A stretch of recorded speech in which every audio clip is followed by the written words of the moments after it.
Hi, this is Robert Leiterman with the Bluff Creek Project. Myself and Tate will be interviewing Kathy and Bob Strain on the Bluff Creek Project Podcast. Hey, how you guys doing? We're doing good. Good to talk to you guys. Yeah, I'm looking forward. I'm sorry. It's good to talk to you too.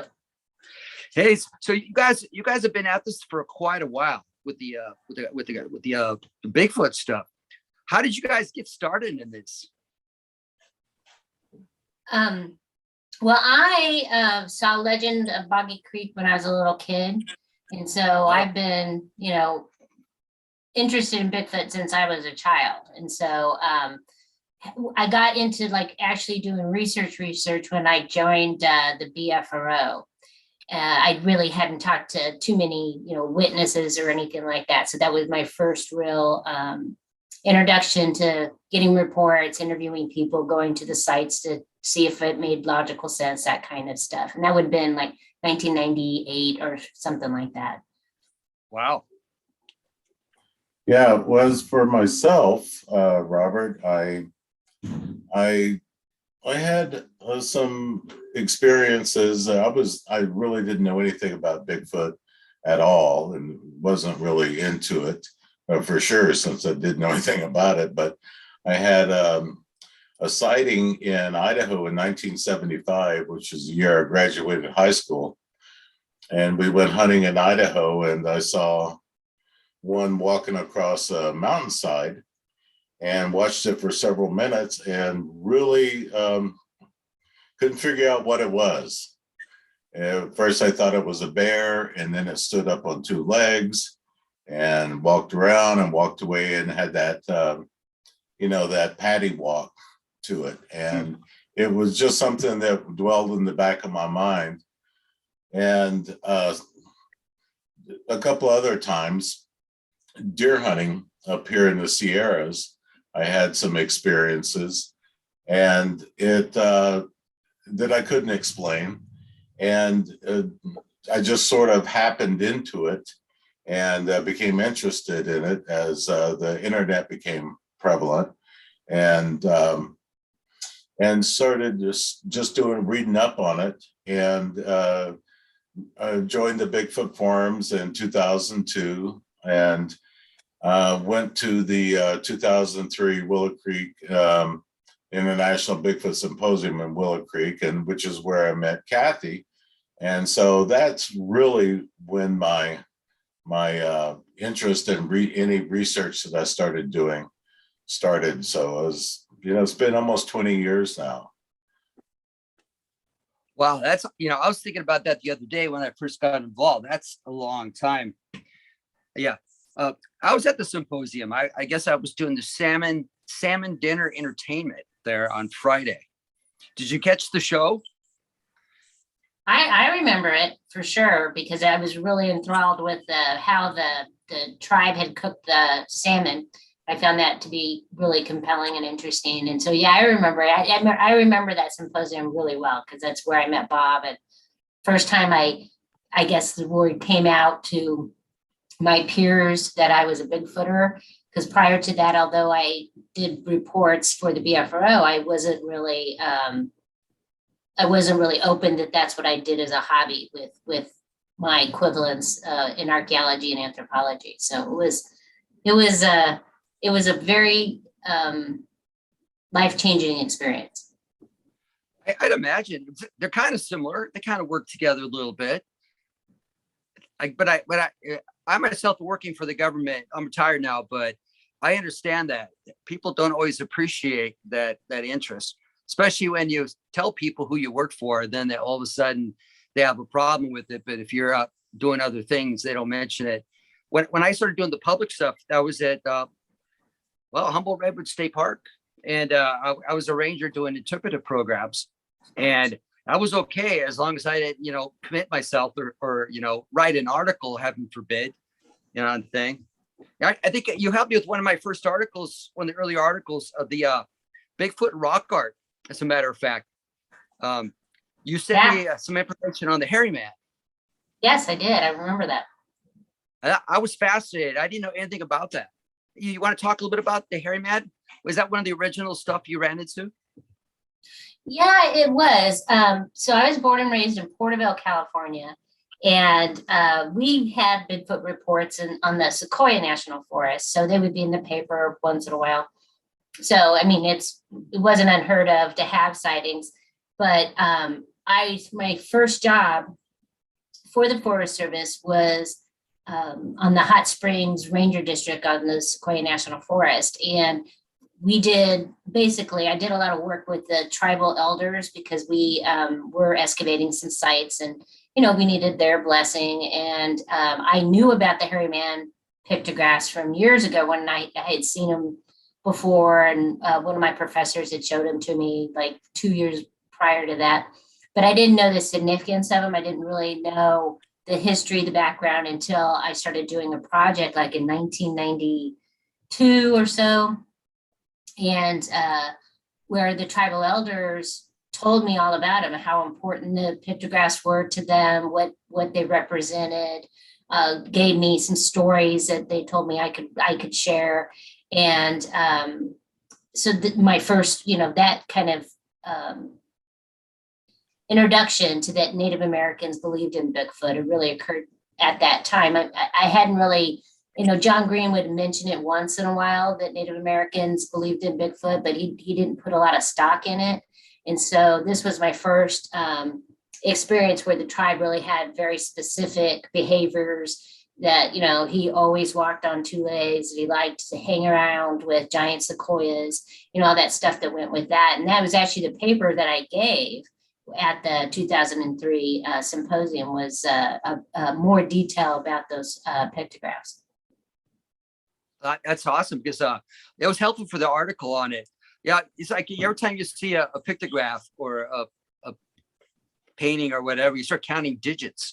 So I'm looking at these things, and you can look at the different on the pictograph. You can see what is considered human and what is different than human, and you start counting digits and looking at the size and the shapes. And yeah, I still find it fascinating. I kind of duplicated the art just to see if I can do it, the cave painting, and I put it on a piece of sandstone. As a matter of fact, at the Discovery Museum, it was hanging on the wall with your write-up, actually, in 2007, I want to say. Yeah, I think it's still there. Oh, really? That's good. He hasn't sold it yet to pay for bills or something? Oh, I don't know. We haven't been there in a few, but the last time we were there, not all that long ago, it was still there. Oh, that's good. I haven't been there in a while since retired from parks, because I used to do the training there in Monterey and then also at the dojo in Santa Cruz. So after training, I would go up 9, swing by, say hi to Mike, check to see my painting still on the wall, usual stuff. And I miss that. That's kind of fun. Yeah, that place was fun. And you want to talk about that was a true museum to Bigfoot for sure. Yeah. I always like going there. I think I've been there 2 or 3 times during some of the festivities. And I remember I spent the night once right on the back area. There's like a little gate you go in and out of. And there's like a bench. You probably remember along the edges, there's like this bench. Well, I spent the night sleeping on the bench there, and I was woken up in the middle of the night by some strange screaming noises. So I popped up, and the biggest raccoons I've ever seen were running down the road just screaming. And I don't know if they are being chased or that's just what they did. But there was I counted about 6 or 7 of them. And you can saddle up a couple of these guys, and they were just running down the road screaming. So fond memories there. Just pretty funny. Yeah, I got a little question for you, because people ask me the same thing. They go, well, what got you into Bigfooting, Robert? And I noticed there's some similarities there. We watched this movie, Legend of Boggy Creek. I saw it in a drive-in. Did you see it in a walk-in, or did you go to a drive-in as well? I was a kid, so I saw it on television at home, but sitting behind my mom's rocking chair, recliner, because I thought she'd protect me if that thing came through the television set. I think Bob saw it at the. Yeah, I saw it at the drive-in, but I had no idea what it was about, and really didn't pay that much attention to it. I grew up in Texas, and To me, it was when I saw the movie, I figured it was all fake. It was just fiction to me. I actually paid no attention to it at all as far as something that was real. That was one of the breaking points for me, because I wasn't driving at the time, but we had the family van, and my dad and mom would take us out occasionally. And we went to this movie. I think my dad wanted to see it. He was really into that crazy stuff and UFOs. So yeah, we drove there. We had no idea what it's going to be about. And first starts out kind of scary, but about halfway through the movie, I had to go pee really bad. So it was a drive-in. So we parked probably halfway out, and the projection booth was a lot closer towards the screens and stuff. So I remember having to walk all the way in the dark by myself because nobody wanted to get out of the car just to go use the bathroom. Yeah, that's my fond memories. And I'm so glad that I did that before the bathroom scene. That's towards the end, but yeah, you can imagine that. Yeah, that's one of the worst things I've always said of, I can take a lot, and I've had a lot, done a lot, but going to the bathroom and seeing a face looking at me through a window, now that's the day I quit. So no, that doesn't sound fun at all. No. Yeah, back in the old days, back when the BFR was going, and I was a member of that as well. And in the first organized one that Matt asked me to organize for the Redwoods, you helped me on that one as well. You were the evidence collecting instructor. Yeah, I remember that. That was the first time we ever got to meet Bart Coutinho. So that was a lot of fond memories of that. Oh yeah. That was the first time I talked to Bart on the phone, but that's the first time I actually got to spend some time. And you might have probably spent more time with him than I did on that trip. I was too busy running around, if I remember rightly. Yeah, he was assigned to Bob and I. And so we were his, him and his cousin. I don't remember his cousin's name now, but yeah, and we had some scary stuff happen to us. And so I think that's where Bart fell in love with the whole concept. And so it was pretty cool meeting him there, because he's become a very good friend, and of course with you, and has done lots of research, and it's kind of all those memories, how things come together, is that I met Cliff when we taught a class on collecting how to Bigfoot in the field, do it scientifically. And we had invited him to the first one, Operation Odyssey. And so before Cliff was Cliff, and we introduced him to Bobo too. That was something we should be written up in the history books for that. Yeah. That's right. I think I ran into Cliff in Stumpy Meadow, Stumpy Lake or something. It's some place in the Sierras where he was organizing that expedition. I want to say 2007, but my memory's not that good. That's when I first met Cliff there. And he was pretty much one of the organizers for that expedition. And yeah, it was fun. I remember paddling my kayak out on the lake to the shorelines, pouring casts of bear casts along the shore. That was fun. Those are highlights of that trip. Yeah, it's funny because I think our paths cross so often. It's kind of funny because I also have sitting in front of me here. I know you can't see this, but the books I wrote, the Bigfoot Trilogy, a while back, and I was just looking through them the other day because I'm rewriting a bunch of them, and I'm looking under the section where it says, "I'd like to thank the following people," and your name pops up in like 4 of my books, and you did the forward for my Great Valley Grassland Adventure as well. Uh-huh. Yeah, I appreciate that. I still have those, so good books. Oh, sweet. Yeah, I like to think they'd be worth a lot of money, maybe in the future. I have to be dead first, I think, but it's all those criteria for it. Yeah, and your book here, The Giants, Cannibals, and Monsters, published in 2008, and you signed mine in 2009. I got that here. Cool. It's out of print now. Oh, really? We all the copies were sold, and I'm talking with my publisher on getting it republished and maybe adding some additional stories to it. Oh, that would be awesome, because I know you probably have a lot of good information. I guess, was it Hancock House did this? Yes. Are you still going with the same guys? Oh, yeah. I got 2 potential books that I never get any time to work on because, they tell you when you get older, you're supposed to have all this spare time, and Yeah. nope, that's a big old lie. Every second of my day is occupied.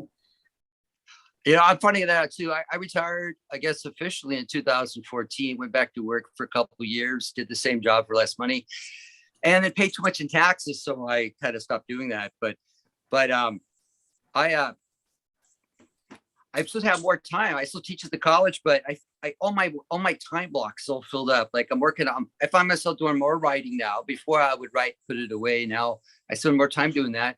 My little mini ranch, 2.7 acres, I spent a lot of time fixing and unfixing things here. And kids are getting older, but some still live here. And then I realized that when you have money, you don't have time. And when you have time, you don't have money to fix anything. I suppose you guys have the same issue there. Oh, yeah, we have 5 acres of land and Bob's always got something that's got to be fixed or cut up or burned. Always. I mean, I helped him just last weekend, helped him cut up a bunch of dead trees and we burned them. And that's always entertaining. I love burning things. But we got grandchildren and kids and older parents. And it's just, those things that occupy your time and that's okay too. That's life. That's what we're supposed to be living. So yeah, well, I've given it some serious thought that when we're young, we can't focus very well, so time goes by slow. When we get older, we're focusing on everything and we're keeping our minds so busy that the time goes by faster. It seems like the clock spins faster the older we get, because I remember younger that the days seem to be a bit longer. Now they seem to be a bit shorter. Are you feeling the same way? Oh, yeah. I can't even believe we're to Easter already. And we were just celebrating Christmas. So I don't know what happened January, February, March. Just flew by. Yeah. I certainly don't have anything to show that I accomplished. Bob does because he's been doing yard work for months and looking good out there. Oh, awesome. Yeah. All right. Well, I guess we're fellow gardeners. I like to get out and get my hands dirty too, out in the outback here. Good way to stay busy. Yeah. And out of trouble. Yeah. Yeah. Well, I'd say you can't get in trouble with a wheelbarrow and a shovel, but Bob somehow still, manages to. He's a good handyman, good at what he does. That's perfect. I guess on Facebook I saw this picture. It's got this guy still doing things that he probably shouldn't do because he's a little bit older. And it says that the males, which I think I definitely feel this way about it. Probably Bob does too. We keep forgetting our age, I guess. We're so used to doing things a certain way, and then we keep doing them, and then we get hurt in the process of it. Yeah. And it takes longer to heal, I'm finding out. Yeah, I got another book I mentioned before. It's called Beyond Boggy Creek, In Search of the Southern Sasquatch by Lyle Blackburn. He talks about you guys in page 80. Something about the Area X. Did you guys sign up? Yeah. Did you guys sign yeah. Are you okay to talk about Area X? I was kind of fascinated by this. I've heard about it. Well, yeah, I mean, we can tell you what's, there's a lot out there in the public sector about that already, and we can talk about that for sure. Yeah. Give you just a little bit of background. Area X is called Area X because it was, well, first of all, it was the Texas Bigfoot Research Center, and then it went change to Texas Bigfoot Research Conservancy. And right about the time that was happening, they had 3 different areas of research, and one was 2 of them were in Texas, in the Big Thicket area of Southeast Texas. and I think that was called Area Y. I'm not sure, sue me if I'm wrong on that. And then Area Z was near the Mercer Bayou, which is there just east of the area of Caddo Lake, and right on the very near where the Boggy Creek area is in Louisiana, in Arkansas. And it was right there on the Texas border. And then they had Area X, and Area X is in Oklahoma, southeast Oklahoma. Now, the other two, the Mercer Bayou and the Big Thicket areas, didn't really pan out to be something that was real. But it was productive, but it was very labor intensive. Those areas Big Thicket was managed by a wildlife management area then with really tight controls, and they call it the Big Thicket for a reason. And it was very, very difficult to navigate. So the group found themselves spreading themselves too thin. And so they started concentrating on what they called Area X. So the Area X just came about. It could have been called Area 1, 2, 3 or ABC or whatever, but it just so happens it ended up being X. And they had some activity there. And of course, we're good friends with many of the people that were in that group, and Alton Higgins being one of the primary members, and Daryl Collier, and quite a few other people that were in the BFRO, way back in the day in the early 2000s. And they invited us out, Kathy and I, to come out, and that was in 2012. And give them our opinion of some of the activity that they had going on there. And they had an extensive, at least a 10-year or so research going on there with called Operation Forest Vigil. And they had just buku, in other words, lots of game cameras set up out there, and they would go up and they would periodically and change the cards and change the batteries and that sort of thing, but didn't have any prolonged presence in that area. They never really got lots of bear. They got lots of bear and lots of other wildlife photos as well, but they never got anything of what their target, the Sasquatch. And we ended up calling it the wood ape. That's the colloquial term of the area, and it seemed to fit. Of course, there's lots of names for Bigfoot, mountain devil, all kinds of things, but wood ape is what the locals called it, and so that's what we called it. And so they invited us out to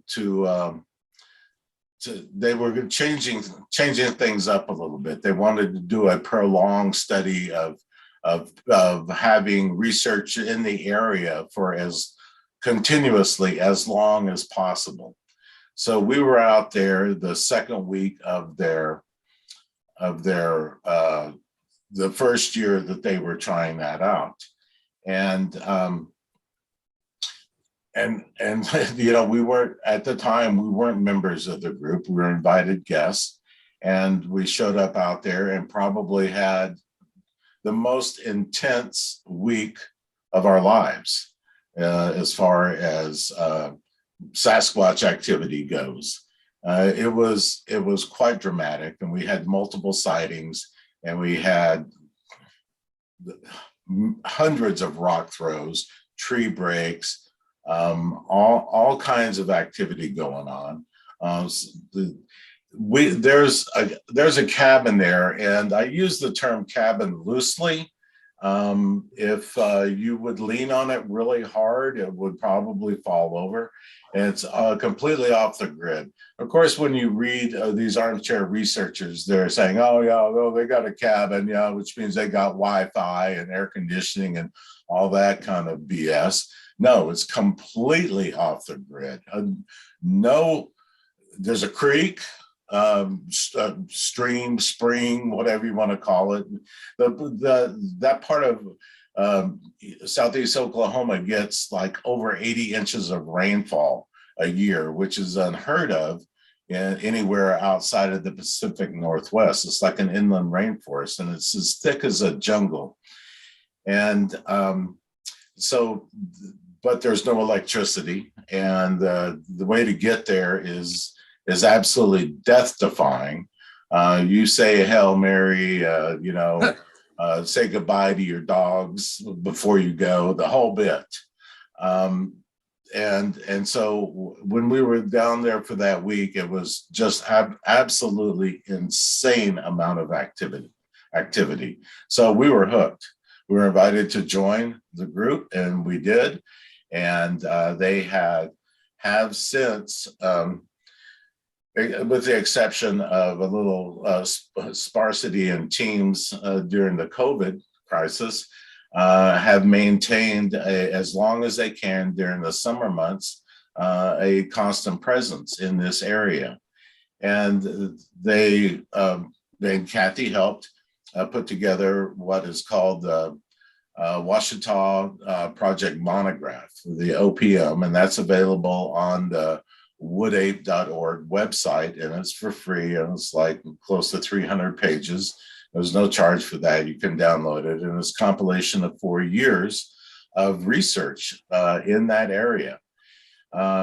We've done another paper that we published called Tag 7. It's the Tag 7 paper is the name of it. And it was, what had happened was we had put up some radio tracking tags, wildlife tags. Have a lot of very brilliant people in our organization. And wildlife biologists had used these in tracking both birds and small reptiles in the field. And when it's got a little magnet attached to it, and when it's detached from the magnet, it starts transmitting, and it sends out a radio signal, a little beep, and it's not audible. You can't hear it with your ears. You have to have a radio receiver. And Alton Higgins had set up what we call string traps in the area of most likely travel. And we were able to determine if something went through this string, that it would pull the string one direction, and we would put them at varying heights, or at least 7 feet off the ground at the minimum. And we could tell where an animal that tall had passed through and which direction they were traveling, because they would pull the string to that direction.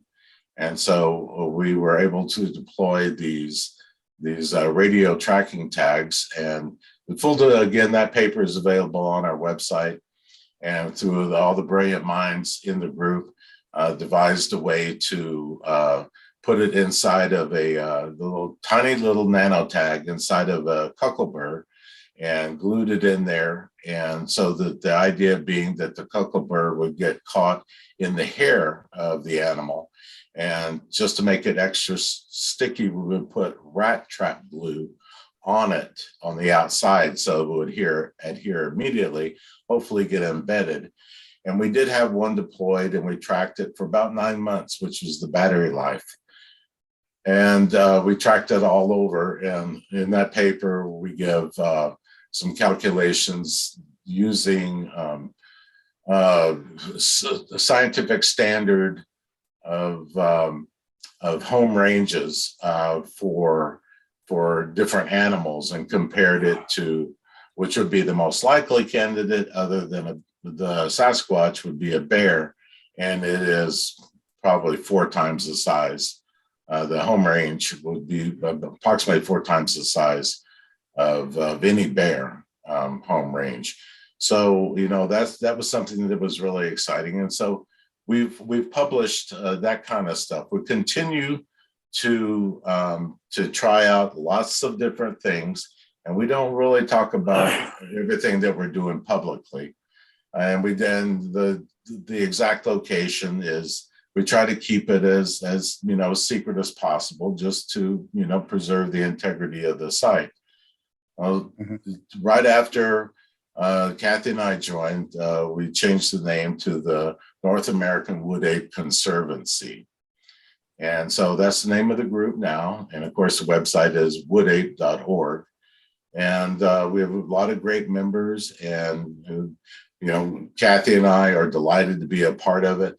And she has offered her, scientific and her experience background in many different aspects. And me, I'm good at, things having to do with the outdoors. So when we go, it's pretty intense. We have a good time, and we're happy to go, but we're glad, usually glad when we get out of there, because it can be intense, and it can it can be a little traumatizing for people who haven't experienced stuff like that. So it's I mean, I don't know what else I can say about Area X other than it's something that we were blessed to have found, and the group was blessed to have found. And I don't think that it's the only area like that in the United States. There are many Area X's per se, and if you just have to know what to look for.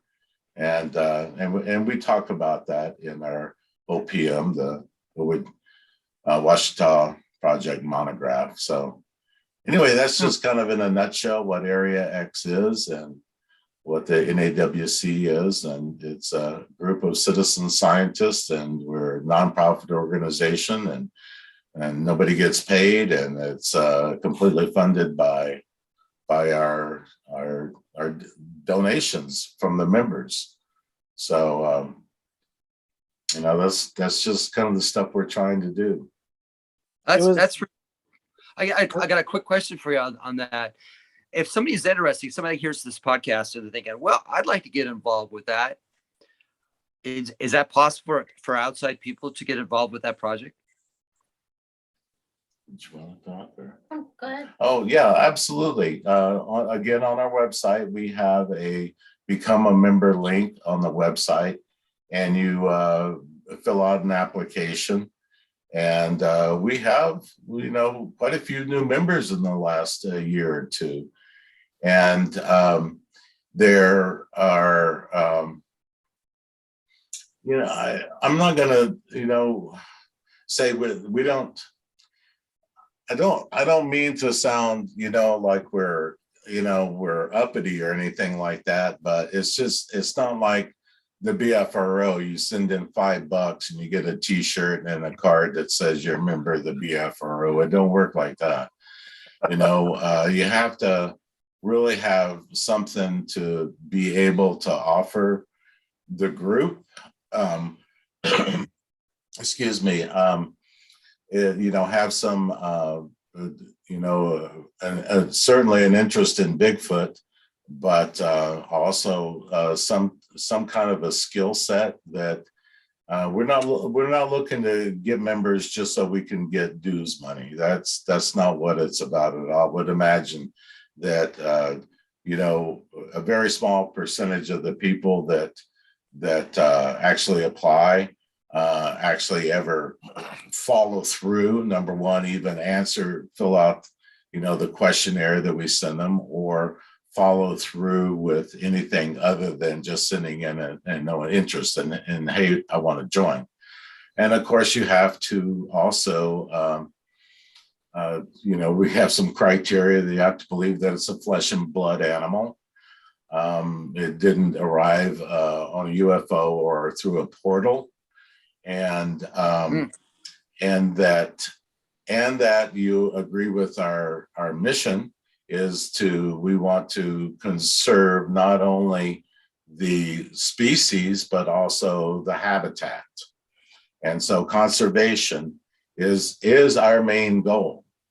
And so, of course, in part of that is proving to science before we can conserve any land, we have to prove to science by their standards that it exists and that it is a real flesh and blood animal.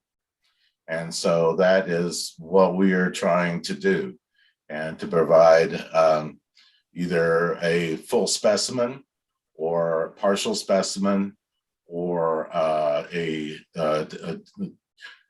great tissue sample that would provide multiple DNA tests and be able to withstand the rigors of science. So it's not our rules. We live by the rules of science, and we follow the scientific method in everything that we do. And we are very meticulous in our documentation of everything that we do, including every failures that we have in any of the experiments that we try.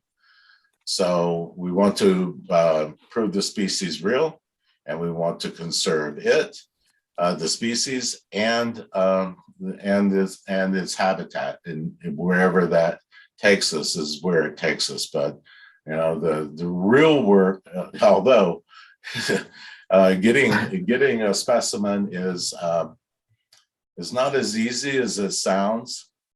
We've been members for 10 years now, and we continue to strive to do that. It hasn't happened yet. When it does, it's not going to be public knowledge until science has an opportunity to verify it, and by multiple reputable sources, and not to mention any names, but that's been tried. And also, we did send a hair sample to Dr. Sykes and over across the pond there, and he basically gave us the shaft, took our sample, didn't acknowledge it, and misrepresented where it came from and how it was obtained, and offered no credit towards us or even any interaction at all. And we had high hopes for Dr. Sykes. So we're not going to be doing that anymore. It's going to go to multiple sources that can be verified multiple times by institutions, and not just somebody who wants to make a name for themselves or drive their own agenda. I don't disagree with you with that at all. It's like, who do you trust these days? Everybody's trying to make a good name for themselves and not get credit. So far, what I've heard from a lot of people who send samples in to these people who are trying to collect samples for whatever reason or propaganda, whatever they're doing, they're not given the proper credit back. And that's disappointing. So then you have to ask the question, where do we take our samples? Because I think Bart with the Shmeha thing ran into a little bit of trouble with that, and they ended up going to independent. One in I want to say Oklahoma, and the other one in Canada, and they got matching results, but not the same results that other person got. So if we want people to take it seriously, it's got to be properly documented and not rushed. And it sounds like you guys are doing that, and I take my hats off to you guys for that. Yeah, we're definitely in it for the long haul, because that's what it's going to take. It's not, if it was easy to solve, it would have already been solved. So yeah. No one ever said it was easy. No, it's definitely not easy, and it's not cheap. I mean, we've spent thousands of dollars out of our own pocket, but it's freely given because it's something we deeply believe in. I don't want to ever believe that my grandchildren don't get to have the same experience that I got to have. And, I don't want them in a zoo, but I want that random chance when you're out in the forest to have that, have that experience. And just like seeing a bear and all those other animals that are out there, that's what I want.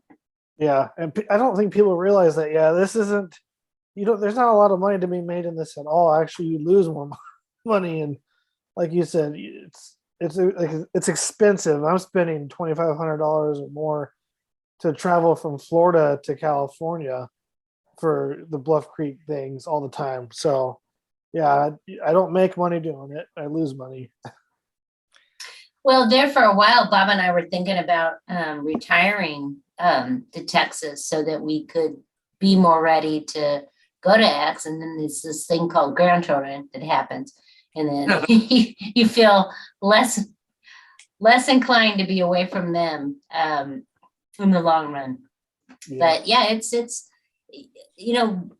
Bigfooting, I think in a lot of ways is best summarized as a lifestyle. It's not, I mean, I know they're real. I don't believe they're real. So it's not that kind of thing, but it's something that permeates your body every day. I mean, there's rarely a day goes by Bob and I don't talk about something Bigfoot related, oh, did you hear about this? Or did you read this? Or did you see this new video? Because it's part of who we are as a family. And, and I, of course, am quite blessed that I found a partner in life that was equally crazy about the subject. I don't know how spouses, we have one that doesn't believe and one that does believe. I don't know how that works, but it's like the wife and husband that are fans of different football teams. I don't see how that would work. See, it was a requirement when Bob and I got married that I had to like the Dallas Cowboys. It wasn't, I had to swear off San Francisco. Oh, How'd that work out? It worked out just fine. so you don't like San Francisco anymore? Nope.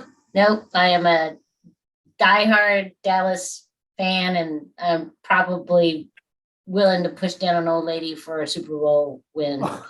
Wow. Not probably. I would push down an old lady for a Super Bowl win. Wow. Yes, I would. Well, Coming out and saying it. remind me not to be an old lady around me during the Super Bowl. Hey, do you feel the same way about the Houston Oilers? I guess are they still called that? No. Oh my God, let's see, how old are you? 102? No. I have a Houston. Are you a Houston Oilers fan? No. Okay, well, all right. No, they moved to Tennessee in about the year 1890. So they're now Titans. They call it Titans. I'm joking. No, but they moved. They became the Tennessee Titans. And they But, still suck. yeah, they still suck. Now Yeah. now they have a new expansion team called the Houston Texans. But Well, I'm Kansas City, so that's my team. I like Kansas City. yeah, As long as it's not Oakland or San Francisco, then I'm good. yeah, Well, absolutely. we beat San Francisco in our first Super Bowl a couple of years That's back. good. It was amazing. That's to a watch. good thing. Yeah. I'd walk 20 miles to see San Francisco lose. Yeah. Oh, Yeah, that's too good.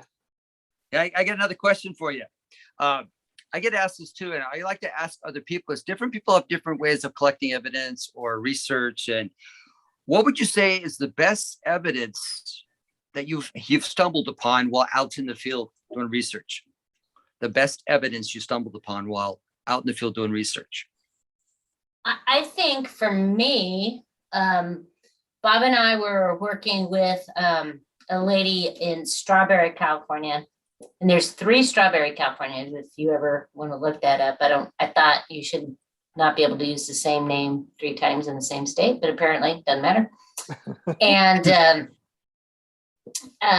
she had been claiming these Bigfoot sightings around her home. Our home was up in the forest, and it's very, possible.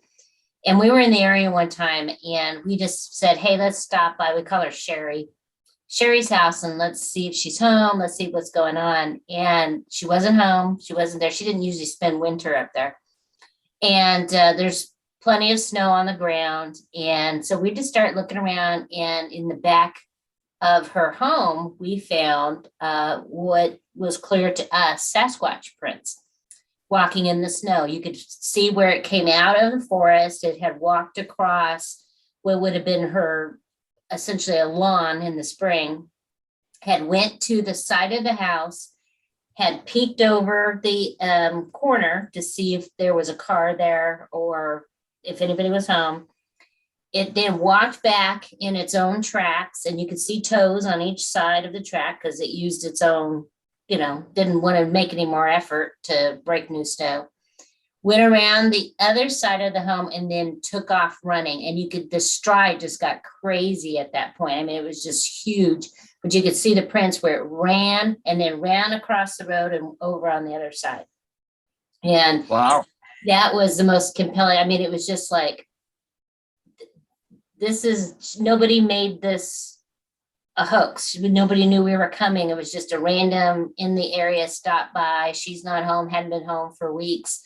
Because she had a home that was in the valley as well. And it was just very compelling because you could see the toes, you could see the stride. Bob could not match the stride, even the walking stride. It was just really, he had to like stretch to try to match it. And he's 6 foot tall.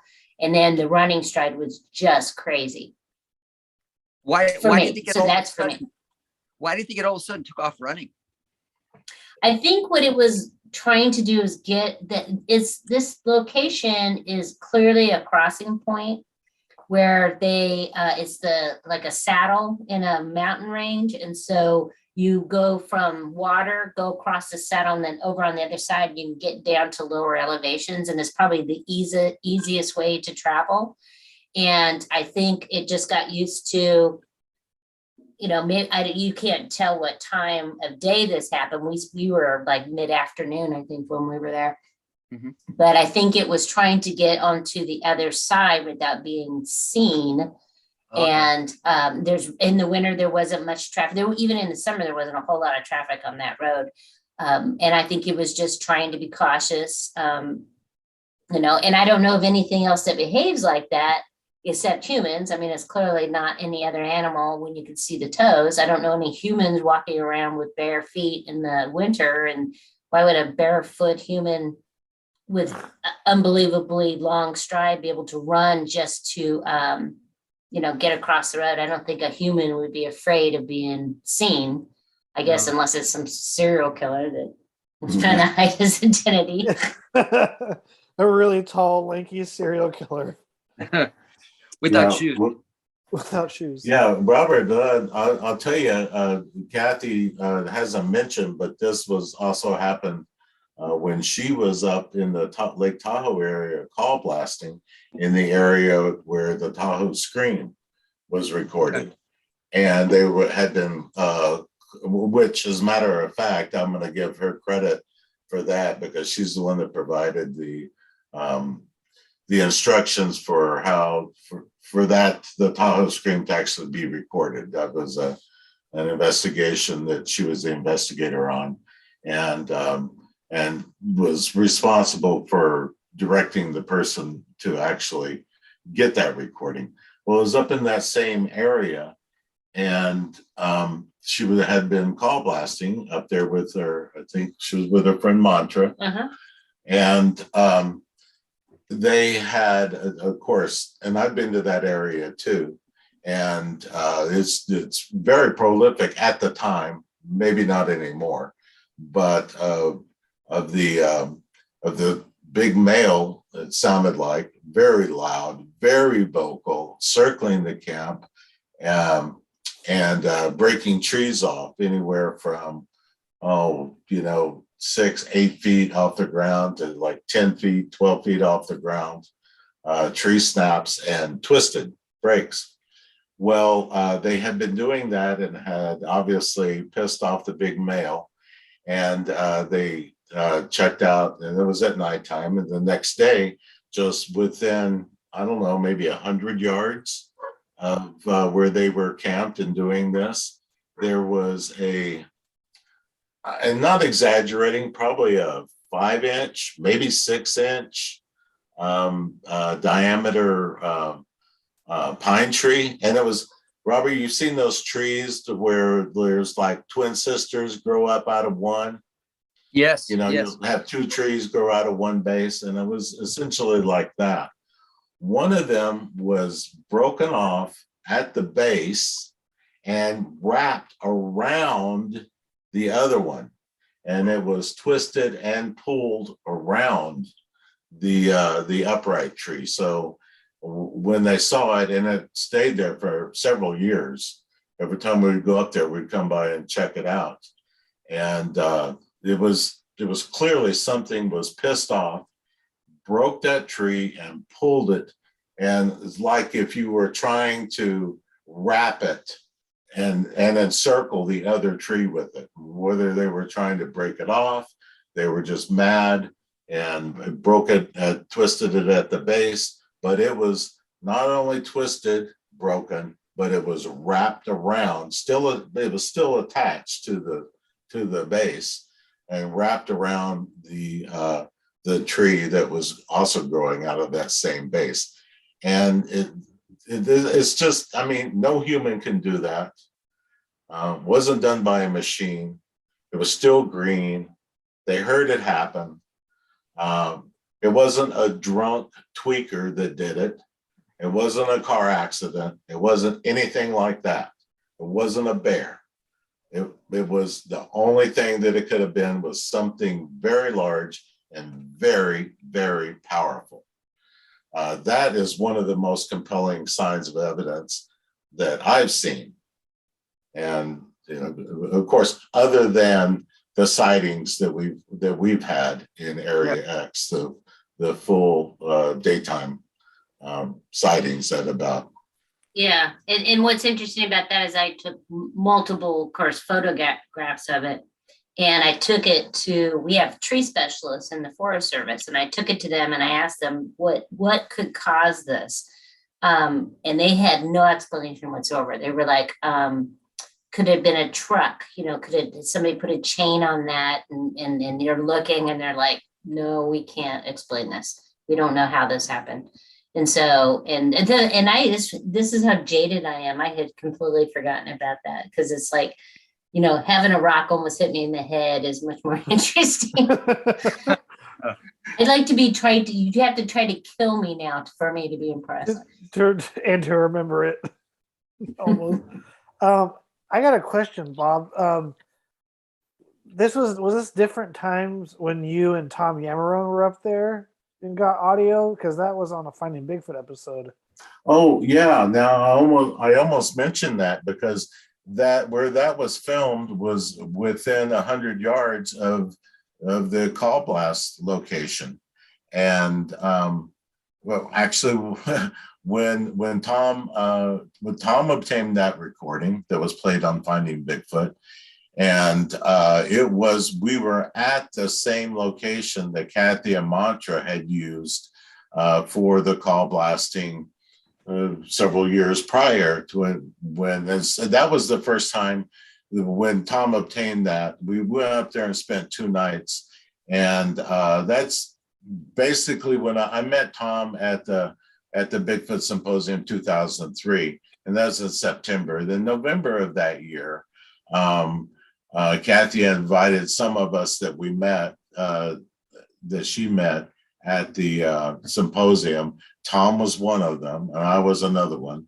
And there was another small group of guys that called themselves the Bigfoot Ranger Team, which is now disbanded, or, was just sort of a, little group of hobbyists. But that was in the same location. Yeah. So we were up there because that's where the activity was. And I got to do I have to tell this story because it was, so I'm telling everybody, I'm going to call blast. Second I call blast, we're going to get a response. So just everybody be aware of that. So I call blast, and it was this instantaneous kind of thing. And it scared the crap out of literally everybody. Some of them even hit the ground because it was so close, except for Bob. Bob's sitting next to his truck with his back leaned against it, and he's got his shotgun in his hand. He's just got his arms folded, and he just nodded like, yeah. That was cool. Yeah, and I'm like, and I said to myself, I'm gonna marry that man. That man is cool. And and it went on. We pissed it off so bad, it screamed continually through the night, feet from us, couldn't find it. No matter, every time we would run after, you could hear something moving in the brushes. And then we did it again the next night with the same exact results. They were very predictable in those days, but yeah, it was just, that was the coolest thing, because the second night, and I love me some Tom Yum Rum, he was like, I think I'm going to stay here with Kathy at the fire. I don't think I want to go out there. I think the thing was trying to howl to get a reaction out of Bob. I think so. I think it was trying to prod the dominant male into reacting, and Bob was like, "Yeah." The James Dean of the group. He's the keeper.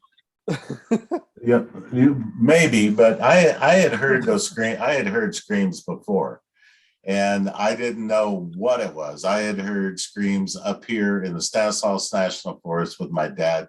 One night we were out camping at the end of a dead end road, nobody around for miles, and right on the edge of the wilderness area. And we ended up seeing 3 sets of red eyes out in the darkness at different heights in a meadow. Well, it turned out to be a meadow, so it couldn't have been an animal in a tree. And then we got back in our camper, a cab over camper, and Dad was making us some sandwiches, and something slapped the side of the camper so hard that the whole camper rocked and knocked stuff off the shelves. Whoa. And I still remember he had a old pickup with one of those old big giant mirrors on the outside, and that mirror reverberated. You could hear it inside the camper. After the bam, it went, it was just vibrated so hard. We got out, ran around in the darkness with our flashlights and pistols, and saw absolutely nothing. And just about the time we were getting back into the camper, something screamed, just absolutely blood-chilling scream that lasted for, I don't know, 7, 8, 9 seconds.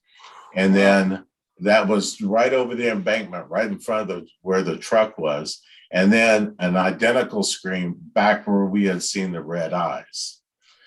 Another time, we were deer hunting in the Trinity Alps wilderness area. We had a packer pack us in on horseback into the 12 miles in off of Coffee Creek. Went kind of southwest a little bit from there, 12 miles back in.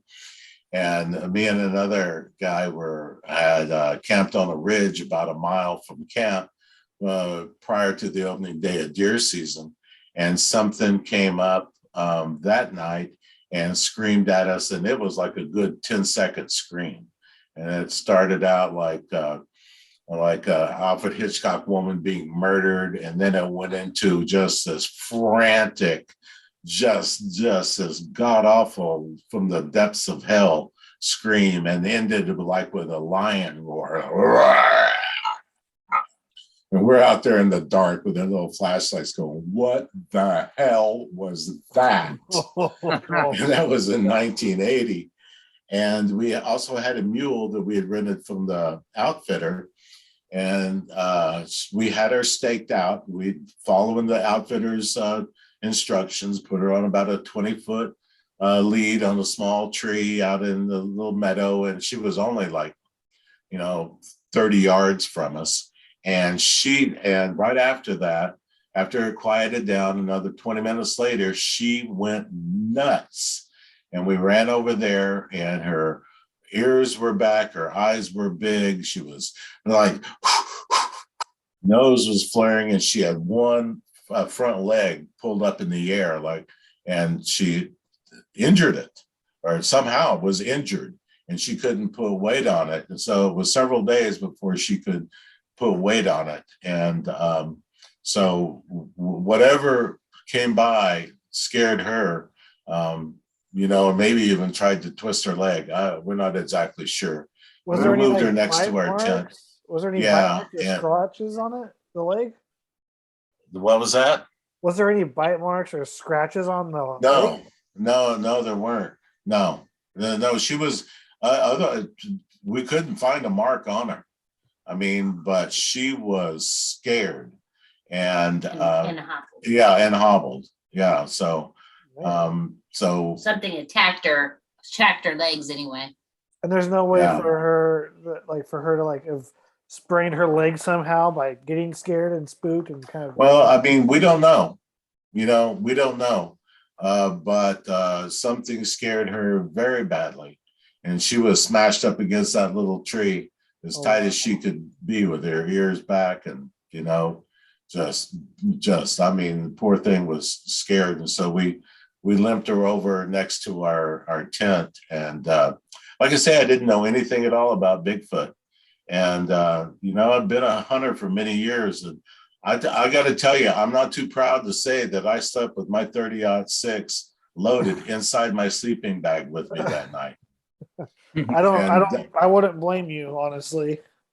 I know another No. guy who did that too. Our Oatsman, he did something Yeah. like that too. Well, it turns out that came in handy. Oh, For really? him. Yes. Oh, that's true. Yep.